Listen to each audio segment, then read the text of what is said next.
இன்றைக்கு நாம் ஏசாயா 19வது அதிகாரத்தை தியானிப்போம். ஆண்டவருக்கே மகிமையும் கனமும் ஸ்தோத்திரமும் உண்டாவதாக. யாத்திராகமம் 12:12 படி இஸ்ரவேலர் எகிப்திலிருந்து புறப்பட்ட அந்த ராத்திரியிலே எகிப்து தேசமெங்கும் கடந்து போய் மனிதர் முதல் மிருக ஜீவன்கள் மட்டும் முதற் பேராய் இருக்கிறவைகளையெல்லாம் அதம் பண்ணி எகிப்து தேவர்களின் மேல் கர்த்தர் நீதியை செலுத்தினார்.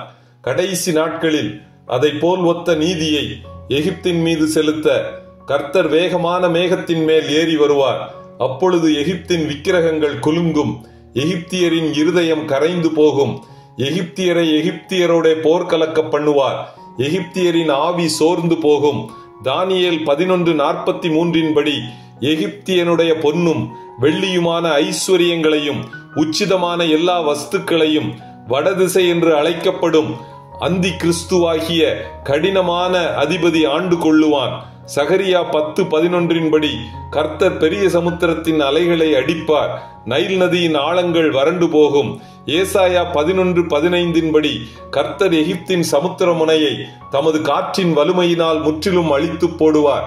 ஏசாயா 11:5 முதல் 10 வரை உள்ள வசனங்கள் நிறைவேறும். கர்த்தர் எகிப்தியரை வாதையினால் அடிப்பார். கர்த்தர் தங்கள் மேல் அசைக்கும் கையசைவினாலே அஞ்சி நடுங்குவார்கள். கர்த்தராலும் கடினமான அதிபதியினாலும் இயற்கையினாலும் எகிப்தியர் சந்தித்த பேரழிவிலிருந்து அவர்கள் தெய்வங்களோ பிரபுக்களோ ஞானிகளோ தங்களை காப்பாற்ற முடியாத சூழ்நிலையில் எகிப்தியர் கர்த்தரை நோக்கி கூப்பிடுவார்கள்.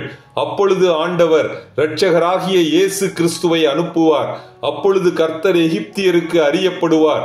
அக்காலத்திலே எகிப்து தேசத்தில் இருக்கும் 5 பட்டணங்கள் சுத்தமான கானான் பாஷையை பேசி கர்த்தரை துதிப்பார்கள்.